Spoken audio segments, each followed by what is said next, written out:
Mateus 12, 31 e 32. Então vamos.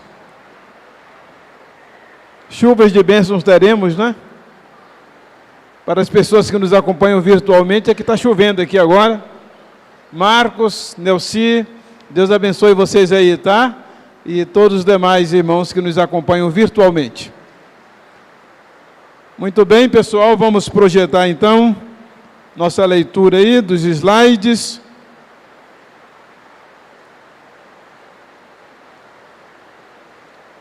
Muito bem. Hoje o assunto é o pecado contra o Espírito Santo. Hebreus 3:7. Assim, pois, como diz o Espírito Santo, hoje, se ouvides a sua voz, verso 8, não endureçais o vosso coração, como foi na provocação, no dia da tentação no deserto, verso 9, onde os vossos pais me tentaram, pondo-me à prova, e viram as minhas obras por 40 anos. Por isso, me indignei contra essa geração, e disse, estes sempre erram no coração, eles também não conhecem os meus caminhos. Assim jurei na minha ira, não entrarão no meu descanso. Tende cuidado, irmãos, jamais aconteça haver em qualquer de vós perverso coração de incredulidade que vos afaste do Deus vivo. Agora, Mateus 12, 31 e 32, o episódio quando Jesus fala do pecado contra o Espírito Santo. Por isso vos declaro, todo pecado e blasfêmia serão perdoados aos homens, mas a blasfêmia contra o Espírito Santo não será perdoada. Se alguém proferir alguma palavra contra o Filho do Homem, ser-lhe-á isso perdoado. Mas se alguém falar contra o Espírito Santo, não lhe será isso perdoado, nem neste mundo, nem no porvir. Que Deus nos ajude a compreender a palavra dele. Amém? Podem sentar. Então, irmãos, temos que nos lembrar que o escritor da carta aos Hebreus está fazendo aqui um paralelo ao que aconteceu com o povo de Israel quando eles saíram do Egito e não entraram em Canaã por causa da desobediência. Hoje pela manhã eu mencionei aqui os números e vou repeti-los. As pessoas, os homens que tinham de 20 anos para cima e podiam sair à guerra, eram 603.550 homens. Era um exército de 603.550 homens. Sem falar naqueles que estavam abaixo de 20 anos, e sem falar nas mulheres de todas as idades. Então, era uma população de pelo menos 2 milhões de pessoas. Há quem diga que era muito mais do que isso. Então, os irmãos vão de convir que era um grupo grande, estendido pelo deserto. Dessas pessoas que saíram do Egito para ir a Canaã, destas 603.550, só 2 pessoas entraram, somente Josué e Calebe. Então, morreram naquele deserto 603.548 homens acima de 20 anos. Sem se falar nas crianças e nas mulheres que também morreram. Lembram-se que até a Miriam morreu também, a irmã de Moisés? Então, muitas pessoas morreram naquele deserto. E por que essas pessoas morreram no deserto? Agora, lendo esse texto de Hebreus, nós vamos ver que elas pecaram contra o Espírito Santo. Não foi apenas um pecado contra Deus, o Pai, mas foi também um pecado contra o Espírito Santo. Por isso que no versículo 7 ele vai dizer: se vocês ouvirem a voz do Espírito Santo, não endureça o coração, como aquelas pessoas endureceram. Fica agora claro para nós porque aquelas pessoas não entraram na terra prometida. E porque que o pecado contra o Espírito Santo é um pecado que não tem perdão. Que nós precisamos pensar neste assunto exatamente o que é então? Essa é a grande pergunta. Qual é o pecado contra o Espírito Santo? Pecado contra o Espírito Santo, nós vamos ver, voltando para Mateus 12, 22, o contexto em que Jesus falou isto. Quando foi que Jesus disse que quem pecasse contra o Espírito Santo não teria perdão? Quando a gente lê a Bíblia, a gente tem que olhar o contexto. Porque se a gente olhar só aquele texto, a gente pode ser induzido a uma interpretação equivocada. Olha o que aconteceu. Mateus 12, 22. Trouxeram-lhe então um endemoniado, cego e mudo, e de tal modo o curou, que o cego e o mudo falava e via. Verso 23. E toda a multidão se admirava e dizia: não é este o filho de Davi? Mas os fariseus, ouvindo isto, diziam: este não expulsa os demônios, senão por Beelzebu, príncipe dos demônios. Vocês percebem que o pecado deles aqui foi uma fala? Temos que prestar atenção no contexto, no que eles disseram. Aí, em Mateus 12, 31, justamente dentro deste contexto, quando eles dizem que Jesus expulsava demônios e curava pelo chefe dos demônios, aí Jesus fala as palavras que nós acabamos de ler no início da leitura bíblica. Mateus 12, 31.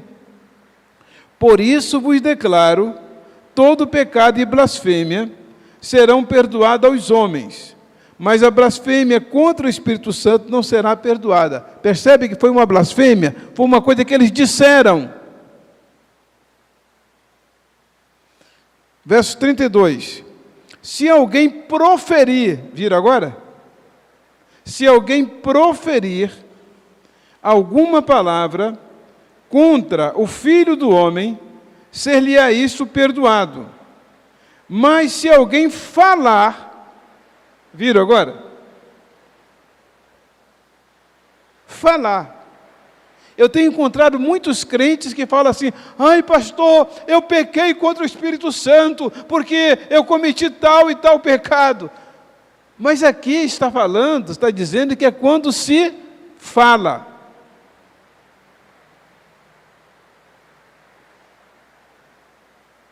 Se alguém proferir alguma palavra contra o Filho do Homem, ser-lhe-á isso perdoado. Mas se alguém falar contra,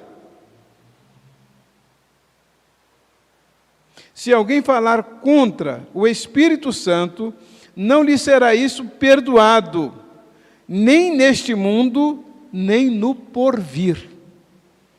Tanto que a própria palavra de Deus vai dizer que por tuas palavras serás justificado e por tuas palavras serás condenado.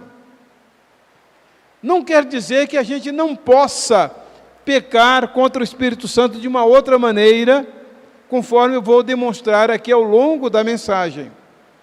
Mas neste texto aqui, o pecado que nós estamos encontrando aqui contra o Espírito Santo é de alguém falar contra. E qual foi o pecado deles falarem contra? Deles dizerem, eles falarem, que a obra que Jesus realizava era uma obra demoníaca. Jesus estava sendo usado pelo demônio ali. Esse foi o pecado deles. De falarem contra o Espírito Santo, dizer que o Espírito Santo estava usando Jesus para expulsar demônios. Porque às vezes as pessoas querem pegar um texto bíblico e aplicar em todas as situações. Neste caso aqui, o pecado foi deles terem falado, e Jesus repete, dizendo que o pecado seria eles, alguém falar contra. A gente tem que ver o que a Bíblia diz, o que está escrito, para nós não incorrermos em uma aplicação bíblica naquilo que é uma mera dedução nossa, uma mera interpretação. Ok. E o pecado de Israel? Qual foi o pecado de Israel? Vamos voltar, então, a Hebreus 3:8. Não endureçais o vosso coração, como foi em quê? Na o quê? Pode falar. Na o quê? Provocação. Então, o que eles fizeram? Provocaram Deus. A gente tem que ler o que está escrito, irmãos. Provocaram Deus. De que modo que eles provocaram Deus? Foram enviados 12 espias a Canaã para vigiar a terra lá. Espiar a terra. E quando eles voltam, 10 deles voltam aterrorizados, dizendo: a gente não tem condição de entrar lá não. Deus nos enganou, Deus nos meteu numa fria. Nós não temos condição. Eu estou aqui contextualizando, viu, irmãos? Que não usar essas palavras. Eles estão dizendo: olha, nós não podemos lutar contra aquele povo, porque é um povo gigante. Eles são bem armados. Nós nos vimos diante deles como gafanhotos, e era assim que eles nos viam. Tem crente que tem síndrome de gafanhoto. Ele sempre se acha o menor. Ele sempre acha que ele não vale nada. Ele sempre vê os problemas como gigantes. As promessas de Deus como irrealizáveis. Foi assim que aqueles homens agiram. E eles disseram: nós não podemos. Deus nos trouxe aqui para nos matar e para matar os nossos filhos. Olha que acusação grave que eles fizeram. O que eles fizeram? Eles falaram. Eles provocaram. É o que está dizendo o texto. Provocaram. Não endureçais o vosso coração, como foi na provocação no dia da tentação no deserto. Quem que foi tentado aqui, irmãos? Já prestaram atenção? Quem que tentou quem aqui?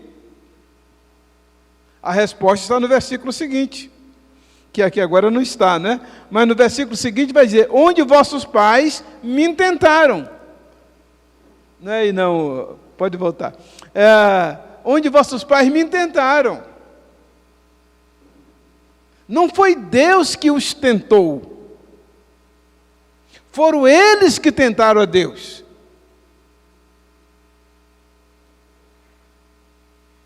É uma atitude de rebeldia, de insubordinação, de ofensa, de afronta a Deus, provocando Deus, como se Deus não tivesse poder nenhum, como se Deus fosse um igual ou pior do que eles, porque eles falaram que Deus os levou ali para matá-los e para destruir os filhos deles. Eles falaram, provocaram a Deus. Por isso que diz como foi na provocação no deserto.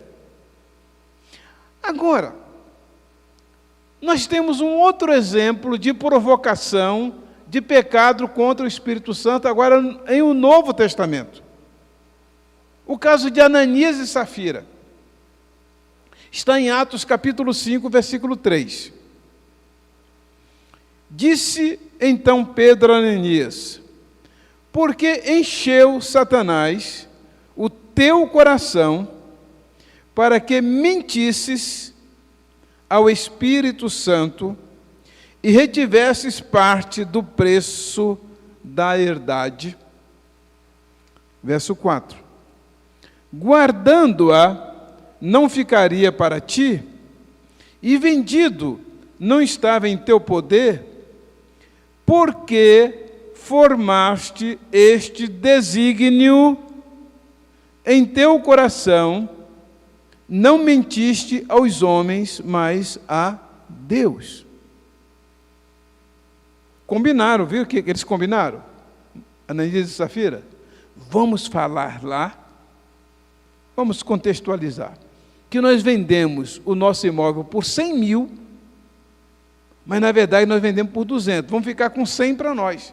Aí a gente chega lá, dá uma oferta gorda, vamos impressionar e vamos ficar como muito bons, né? Ficamos bem na fita.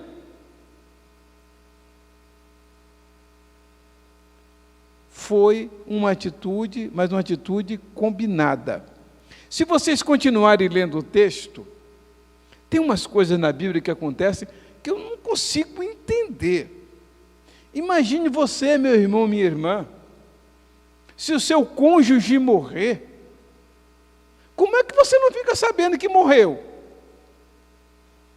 No lugar que a notícia corre. Ananias chega lá, se finge de uma pessoa boa, uma pessoa generosa, retém parte do que ele deveria entregar. E aí Pedro falou: você mentiu ao Espírito Santo. Como é que a gente mente? É falando. Você mentiu ao Espírito Santo. Aí, ele morreu na hora. Eu fico pensando, como é que a mulher dele não ficou sabendo, não teve ninguém para dizer para ela? Porque ele foi sepultado. Que isso, gente? Ananias morreu ali, na igreja, vamos dizer assim, né? Porque não era no templo de Jerusalém, não, era no lugar que eles estavam reunidos. Não tinha igreja, templo como nós temos hoje, não. O lugar onde eles estavam reunidos. Ananias cai ali e morre. Vêm uns jovens e levam Ananias e o sepultam. E 3 horas depois, chega Safira, toda garbosa. Eu fico imaginando o modo dela entrar na reunião. Deve ter entrado igual aquelas moças noivas entram no casamento, né? Cumprimentando todo mundo, né? E pensando assim, meu marido já passou aqui, já deu aquela oferta. Aí quando ela chega, Pedro pergunta, vamos contextualizar. Você vendeu por 100 mil a sua propriedade? Ela diz, sim. Aí Pedro, novamente, dá a palavra para ela. Por que que você combinou com o seu marido de mentir para Deus? olha, esses rapazes que estão aqui acabaram de sepultar o teu marido e você também vai ser sepultado agora. Safira cai e morre. Tem outros exemplos de pecado contra o Espírito Santo em o Novo Testamento, como é o caso de Herodes, que morreu comido de bicho na hora, por causa daquilo que o povo disse, e ele se vangloriou. Então, no caso aqui, tanto do Antigo Testamento, quanto aqui de Ananias e Safira, nós estamos vendo que houve uma atitude, mas houve uma combinação de fala, de querer enganar Deus. Deus não está pedindo dinheiro de ninguém. A Bíblia diz que Deus fala assim, olha, minha é a prata, meu é o ouro, eu não preciso disso. Quando você entrega uma oferta, um dízimo, você faz isso do seu coração, porque você se sente bem em fazer isso, que você quer ser uma pessoa realmente generosa, quer abençoar outras pessoas. Mas, no caso de Ananias e Safira, eles queriam dar a aparência. E perderam a vida por causa disso. Ainda bem que Deus não continua fazendo isso hoje, não é? Vocês já imaginaram se a moda pega até hoje, né? Cada um que chegasse na igreja mentindo, né? Batesse as botas. Mas ali foram exemplos, princípios. Porque há coisas que às vezes as pessoas não entendem sobre o morrer. Deus disse para Adão e Eva, no dia que vocês comerem do fruto, certamente vocês morrerão. Eles comeram e eles morreram na hora? Eles estavam mortos espiritualmente, mas continuavam vivos biologicamente. Assim são muitas pessoas. Assim era os membros daquela igreja, que eu acredito que era o de Sardes, que Jesus falou, tu tens nome de que vives, mas tu estás morto. Então muitas pessoas morrem espiritualmente, por causa do seu pecado contra o Espírito Santo. E o impressionante é que Jesus disse que esse pecado não tem perdão. Não tem mais como essa pessoa ser salva.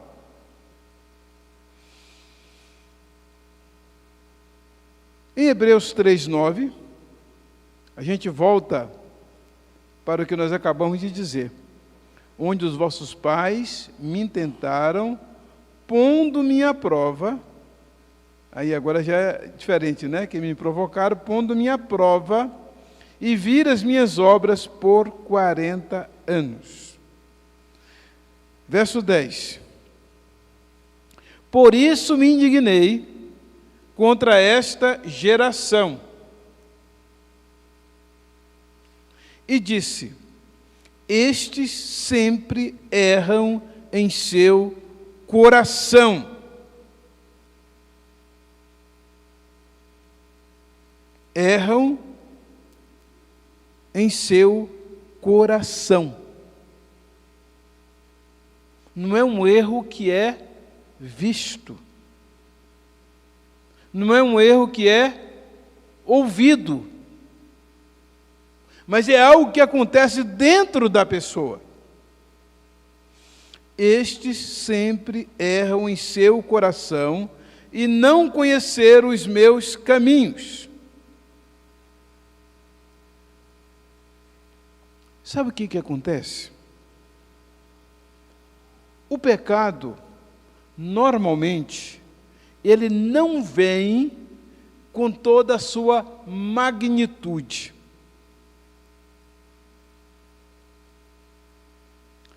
Existe uma história que é possível que os irmãos a conheçam, e eu até já compartilhei essa história aqui faz algum tempo, de um homem que encontrou um filhote de leão. Mas era tão bonitinho aquele filhotinho de leão. um gatinho mesmo, coisa linda. E ele leva esse filhote de leão para casa. E até dormir na cama dele, aquele filhote de leão dormiu. E ele foi crescendo. E dentro de casa não representava ameaça para ninguém. E virou um leão. E ele até saía na rua puxando aquele leão pela coleira, as pessoas queriam, não tem medo não, isso aqui é manso, é adestrado. Então um dia, ele foi bater um prego na parede, errou a martelada, e deu uma martelada no dedo, e o dedo pingou sangue. O leãozinho veio lá, lambeu o sangue, e gostou. Matou o homem. O perigo de nós criarmos leões, trazemos o gatinho. Lutero dizia que nós não podemos impedir que uma ave sobrevoe nossa cabeça, mas nós podemos impedir que ela pouse em nossa cabeça e faça ninho. Então o pecado começa a achar lugar em nosso coração, e a gente começa a dar espaço. E ele vai crescendo, aquele gatinho inofensivo, tão bonitinho. Aí um dia ele se torna leão. E ele vai aguardar só a oportunidade. Somente. Em Romanos 10, 21, diz assim: mas para Israel diz, todo dia estendi as minhas mãos a um povo rebelde e contradizente. Quando que Deus começou a estender a mão? Houve um período. E Deus foi estendendo a mão um dia, foi estendendo a mão o segundo dia, o terceiro dia, durante muitos dias. Então, aquele endurecimento do coração foi progredindo.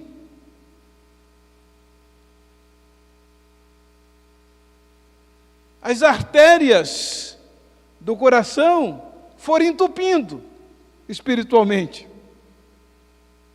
até o dia do infarto. Até o dia em que o pecado se consumou. E que o pecado chegou a um ponto que ele ali se tornou um pecado contra o Espírito Santo. Então o pecado contra o Espírito Santo pode ser um pecado como um ato, ou pode ser um processo. Em Hebreus 3:12, a parte B, 12, A e B, vamos ler os dois agora. Vede, irmãos, que nunca haja em qualquer de vós um coração mau e fiel para se apartar do Deus vivo. Quem é que tem que fazer isso? Cada um de nós. Que ele fala, preste atenção, tenha cuidado, não permita, cuide do seu coração, veja o que está nascendo e crescendo no seu coração.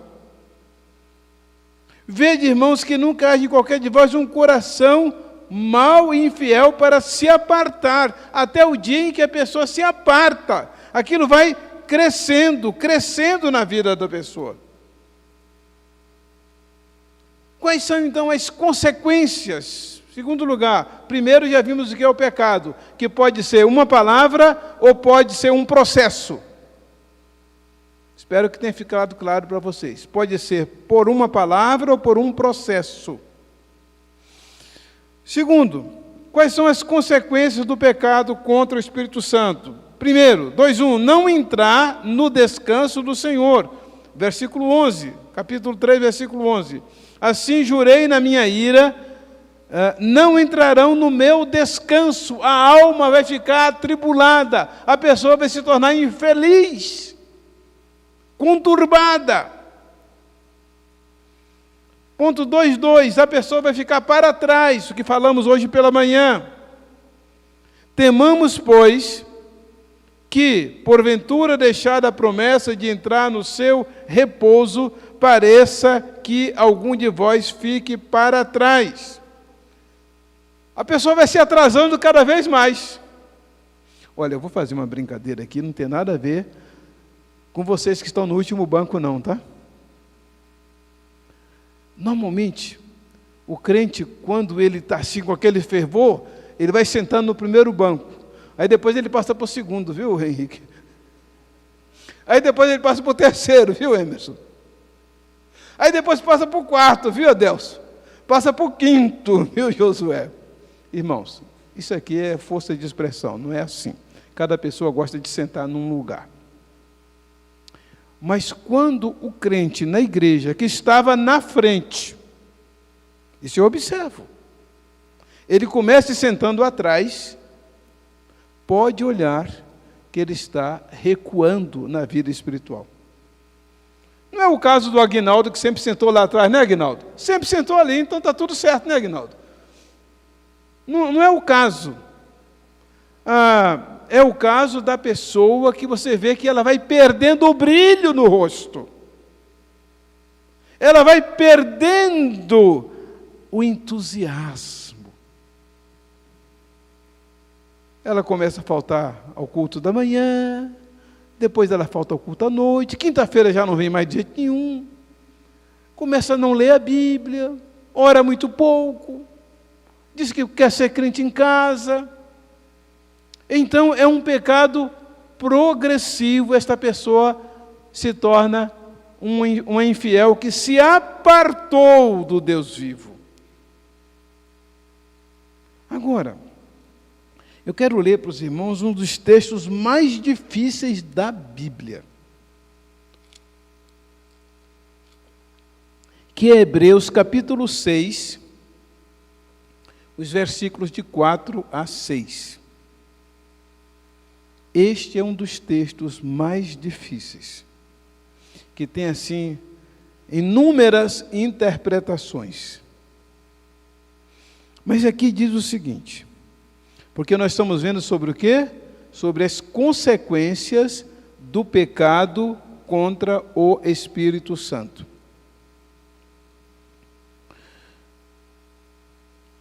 2:3. Não ter como converter o quadro, como mudar o quadro. Essa é uma das consequências. Não ter mais como a pessoa mudar o que fez, mudar a situação espiritual dela. Porque é impossível, e quando dizem impossível, é impossível mesmo. Porque é impossível que os que já uma vez foram iluminados e provaram o dom celestial. O que é dom, meus irmãos? Dom é presente. A pessoa recebeu uma iluminação de que Jesus é o Salvador, e ela prova o presente de Deus, da salvação. E provar o dom celestial. E se fizeram participantes do Espírito Santo. Então, o Espírito Santo passou a tomar parte da vida dela. Por que eu estou falando? Porque é uma corrente que diz que aqui não, foi só a pessoa que foi para a igreja, gostou, mas não se converteu. Não. Se você ler o texto, está muito claro aí. Ela se tornou crente. Pode não ter sido membro da igreja, mas ela recebeu o dom espiritual, o presente da salvação, e ela se tornou participante do Espírito Santo. Versículo 5. E provaram a boa palavra de Deus e as virtudes do século futuro. Essa pessoa teve uma revelação especial de Deus na sua vida. Versículo 6. E essas pessoas recaíram. É impossível que sejam outra vez renovados, aqueles, ou renovadas, para arrependimento, pois assim quanto a eles, de novo crucificam o Filho de Deus e o expõem ao vitupério. Por este versículo, por estes versículos aqui, há um pecado, há uma atitude que não tem como reverter, como mudar.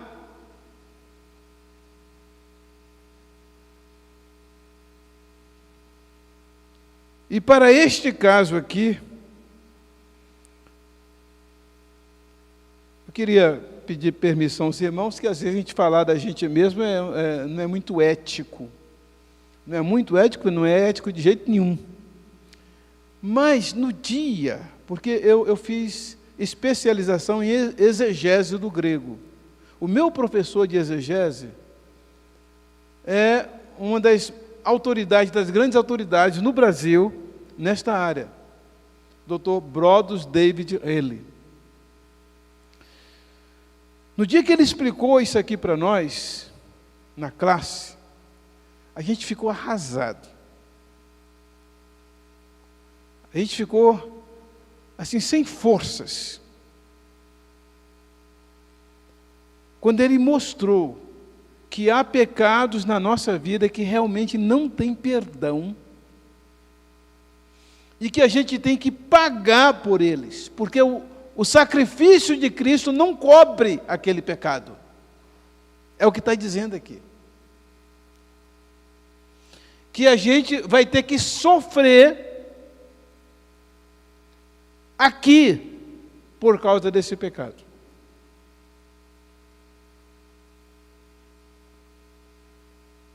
Não é a perda da vida eterna, mas é a perda da segunda salvação, que a primeira é quando a gente é salvo e tem vida eterna. A segunda, já expliquei para os irmãos, é aquele processo da santificação. É um prejuízo espiritual incomensurável, não tem como medi-lo. Porque não tem cobertura do sangue de Jesus. Senão teria que Jesus ser crucificado de novo. É isso que ele está dizendo. Teria que morrer de novo. Por isso que lá em 1 Coríntios capítulo 5, versículo 5, não está projetado, diz que esta pessoa, ela é entregue a Satanás para a destruição da carne. 1 Coríntios, capítulo 5, versículo 5. Se vocês quiserem conferir, pode ver aí no sua Bíblia. Essa pessoa é entregue a Satanás para a destruição da carne, para que o espírito seja salvo no dia do juízo. Eu já sepultei algumas pessoas, membros da igreja, com as quais eu falei, as quais eu adverti, e elas não atenderam. Há dificuldade de você sepultar uma pessoa dessa e levar uma palavra para a família. Sepultei um homem crivado de bala, castrado.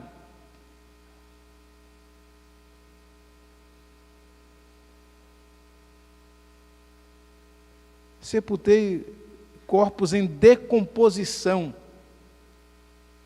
destruição da carne.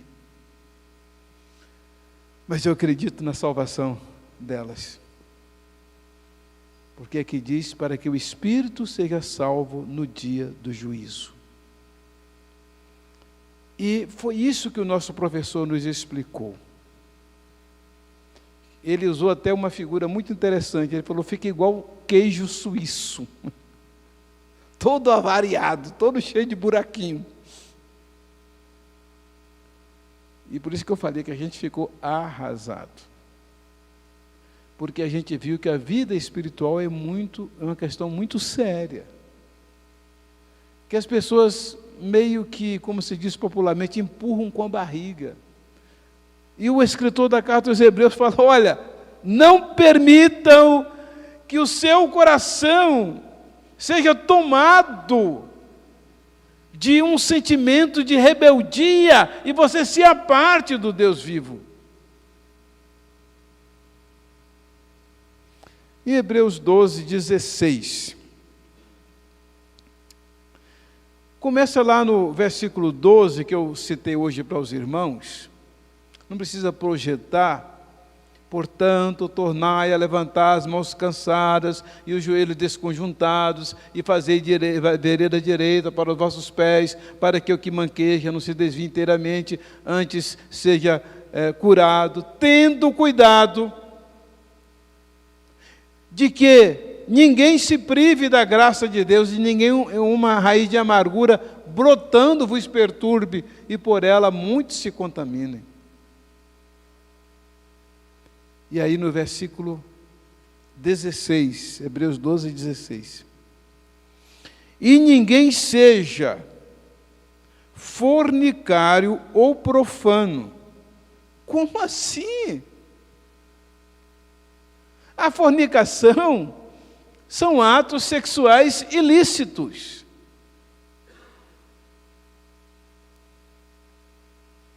E ninguém seja fornicário ou profano. Profano é aquele que não usa bem as coisas sagradas. Como Esaú. Como assim? Esaú era fornicário? Era um fornicador? E ninguém seja fornicador ou profano como Esaú, que por um manjar vendeu o seu direito de primogenitura. Como é que foi? Jacó tinha feito uma comida muito gostosa, Esaú chega da caçada, está, como se diz popularmente, morto de fome, e diz para Jacó: me dá um pouco da tua comida. Jacó, que era muito esperto, fala assim: tá bom, eu te dou, mas você me dá o direito de primogenitura. Vejam só, eles eram gêmeos, mas Esaú nasceu primeiro. E o primogênito tinha direito à herança dobrada, além de ter direito a uma bênção especial. Aí Esaú fala assim: eu já estou a morrer de fome, quem me importa esse negócio de primogenitura? E aí ele comeu, e a Bíblia diz que ele desprezou a sua primogenitura. Meu irmão, minha irmã, você é um primogênito de Deus. Você é herdeiro juntamente com Jesus, que vai ter os mesmos direitos que Jesus.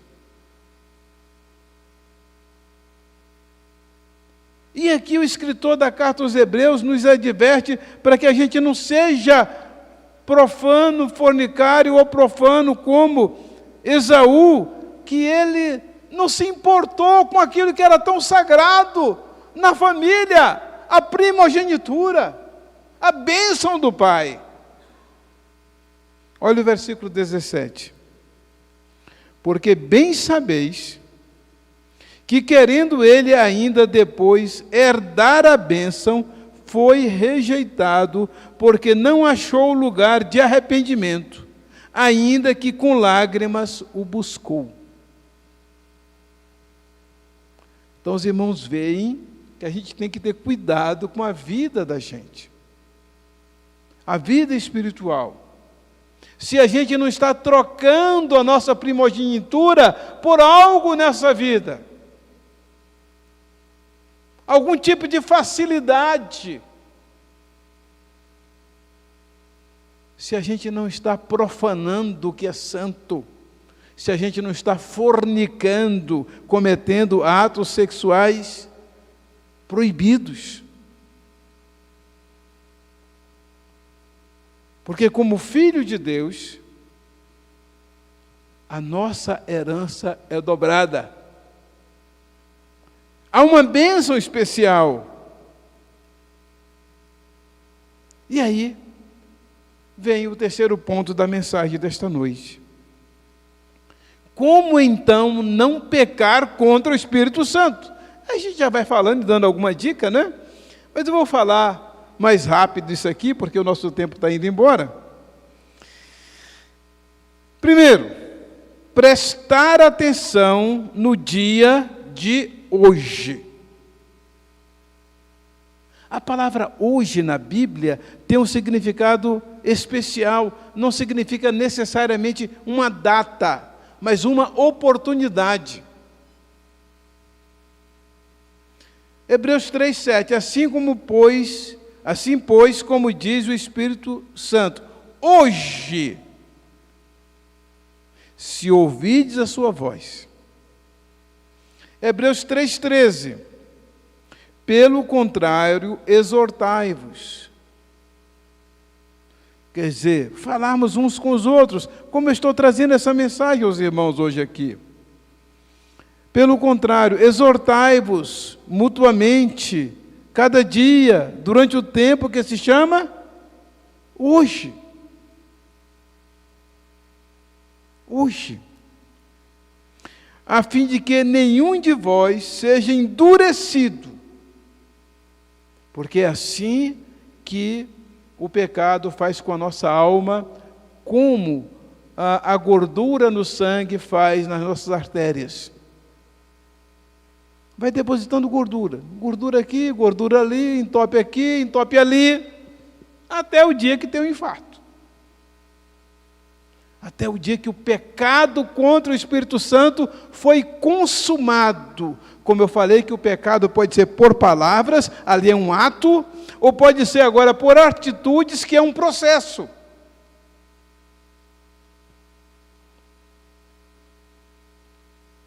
A voz do Espírito Santo não deve ser negligenciada. É a oportunidade de hoje. Quando Jesus mandou João escrever para as igrejas da Ásia Menor, registrado isso lá no Apocalipse, ao final de cada carta tinha o seguinte: quem tem ouvidos, ouça o que o Espírito Santo diz para quem? Para as igrejas. Não diz para todos, não. Não diz para as pessoas de fora, não. Fala para as igrejas. Aliás, essas cartas do Apocalipse são, como se diz popularmente, uma paulada. Porque começa dando paulada no pastor. Vocês já perceberam? Que a carta começa falando para o pastor? E ao pastor, e ao anjo da igreja tal, assim diz. Jesus fala ao pastor, e o Espírito Santo fala às igrejas. O primeiro a ser chamado a atenção é o pastor da igreja. Pode ver lá. Cada início de carta é dizendo, e ao anjo da igreja tal. Pode ver. E no final, Apocalipse 2:7, 2:10, 2:17, 2:29, 3:6, 3:13, 3:22. Quem tem ouvidos, ouça. A mesma frase. Quem tem ouvidos, ouça o que o Espírito Santo diz às igrejas. Primeiro é Jesus que fala com o pastor. Segundo é o Espírito Santo que fala com as igrejas. Então, prestar atenção, ouvir. 3:2, não endureceu o coração. Vocês sabem por que Caim matou Abel? Existem diversos motivos. O primeiro foi porque ele era do maligno. João vai dizer isto, que Caim era do maligno. Então ele fez algum acordo com Satanás. Segundo, claro, quem é do maligno alimenta inveja. Foi a inveja que derrubou Satanás lá dos céus. Ele inveja o irmão. E depois ele começa a alimentar rancor pelo irmão. E em Gênesis capítulo 4, versículo 7, eu acho isso extraordinário. Deus aconselhando Caim, falou: Caim, você ainda tem uma oportunidade, rapaz, muda de vida, muda de ideia. Se você fizer o que é certo, você vai ser aceito também. Se bem fizeres, não é certo que serás aceito? E se não fizeres bem, o pecado está à porta. Meu irmão, minha irmã, cuidado quando o pecado está na porta.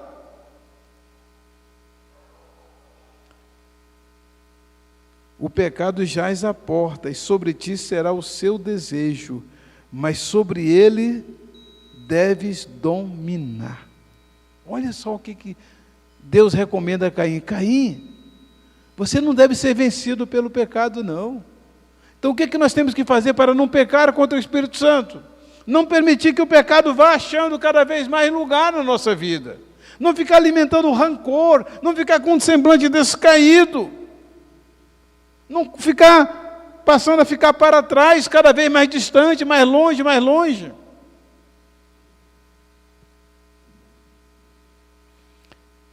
E falou Caim com seu irmão Abel.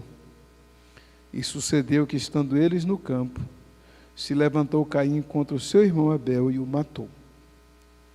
A pessoa começa a alimentar certos sentimentos no coração, elas terminam fazendo um dia. A gente tem que remover raízes de amargura do nosso coração. Judas foi alimentando o desejo pelo dinheiro, por posição, até que ele traiu Jesus e tirou a própria vida. Há um texto no Antigo Testamento que eu acho extraordinário e combina muito com o que nós estamos falando agora. Segundo Crônicas, capítulo 36, versículo 16. Eles, porém, fizeram o quê? Zombaram. Viram o falar? Zombaram dos mensageiros de Deus e desprezaram as suas palavras e mofaram dos seus profetas, até que o furor do Senhor tanto subiu contra o seu povo, que mais nenhum remédio houve. Viram a progressão? Deus mandou os mensageiros, mandou os profetas, o povo dele para falar, mas a pessoa foi endurecendo, a pessoa que ouve mensagem na igreja, ouve, mas não muda. Até que chega um dia que o pecado dela contra o Espírito Santo já chegou ao limite e ela não tem mais como se converter. Não tem mais remédio. É o que está dizendo aqui, o que aconteceu com aquele povo. 3:3, ter cuidado para não se privar da graça de Deus. Tendo cuidado de que ninguém se prive da graça de Deus, de que nenhuma raiz de amargura brotando. Não permita, meu irmão, minha irmã, que raiz de amargura vá infiltrando na sua vida, na sua alma, e ela brote. Porque a pessoa que deixa a raiz de amargura se estender, ela não fica sozinha, ela contamina outros. Tendo cuidado de que ninguém se prive da graça de Deus, e de que nenhuma raiz de amargura brotando vos perturbe, e por ela muitos se contaminem. 3:4, não vender o seu direito de primogenitura, que eu já falei. E ninguém seja fornicador ou profano como Esaú, que por um manjar, pelo que você está trocando a sua primogenitura, meu irmão, minha irmã. Os jovens hoje trocam a primogenitura pelas drogas, trocam a primogenitura pelo sexo, trocam a primogenitura por uma balada. Mas muitos crentes antigos, velhos de idade, estão trocando a primogenitura pela pornografia, a facilidade que tem no computador, no celular. Volta ao caso de Esaú, 12:17. Porque bem sabeis que, querendo ele ainda depois herdar a bênção, foi rejeitado. 3:5. Não se entregar ao desânimo. Eu falei isso hoje pela manhã. Hebreus 12:12. Portanto, tornai a levantar as mãos cansadas, os joelhos desconjuntados. Não permita que o desânimo derrube você, prostre você. 3:6. Buscar a santificação e a paz com Deus, seguir a paz com todos e a santificação, sem a qual ninguém verá o Senhor. A prova de que você é crente, de que você é salvo, é que você busca a santificação. 3:7. Como não pecar contra o Espírito Santo? Olhar para Cristo e não para as circunstâncias. Olhando para Jesus, autor e consumador da fé, o qual, pelo gozo que lhe estava proposto, suportou a cruz, desprezando a afronta, e assentou-se à destra do trono de Deus. Não permita que as afrontas deste mundo obstruam sua caminhada. Então, o pecado contra o Espírito Santo é falar contra o Espírito Santo. É atribuir ao Espírito Santo obras de demônio. O Espírito Santo está agindo, está falando ao coração da pessoa e ela está resistindo, como aconteceu com Faraó. Que Deus deu diversas oportunidades a Faraó, mas ele foi endurecendo o coração, endurecendo, até que não teve mais como ele ser salvo.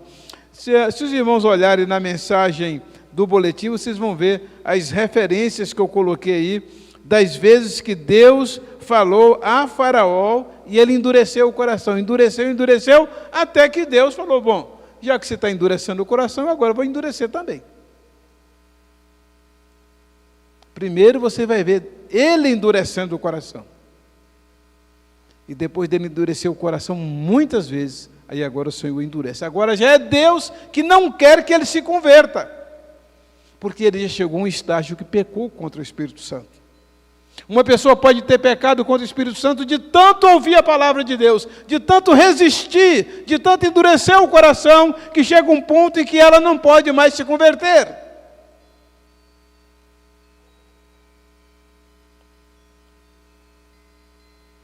Então, é não resistir ao Espírito Santo, é abrir o coração para não pecar contra Ele.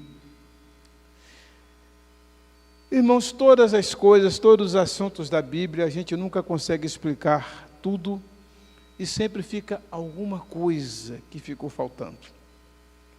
Irmão que desejar alguma explicação mais, manda uma mensagem para mim, pedindo explicação de mais algum ponto, de repente alguma coisa não ficou muito clara, porque às vezes a gente puxa uma pontinha, né? Começa por um caminho, mas não dá prosseguimento ali, porque ainda mais essa área é tremendamente, né? O leque abre demais, né? O universo é grande. Mas qual é o meu propósito? É que se você é um crente, é um servo de Deus, primeira coisa, tenha certeza de que você está salvo e de que você não vai perder sua salvação. Que se houve algum pecado na sua vida, que é um pecado que não tem como ser coberto, que apesar de você ter de sofrer por causa dele, mas o seu espírito será salvo no dia do juízo, é a promessa de Deus. Deus sempre enviará o julgamento para o povo dele. Tem gente que pensa que os ímpios é que são julgados neste mundo. Não são os ímpios ainda que Deus faça juízo com eles. Mas a Bíblia diz que o juízo começa pela casa de Deus. Eu já falei isso aqui trocentas vezes, né? Mas para quem ainda não viu, vai lá em 1 Pedro 4,17, que você vai ver isso. 1 Pedro 4,17. Que o julgamento começa pela casa de Deus. Deus julga primeiro o seu povo, depois que vai julgar os ímpios. Ok? Por isso, irmãos, que eu acredito que estamos entrando agora no processo para que a igreja de Jesus seja julgada. Para que a igreja de Jesus entre na grande tribulação. Para que a igreja de Jesus seja purificada. Porque, Maranata, ora vem, Senhor Jesus. O Senhor está voltando. Equipe de louvor, por favor. O Senhor está voltando. Quando João acabou de receber a revelação do Apocalipse,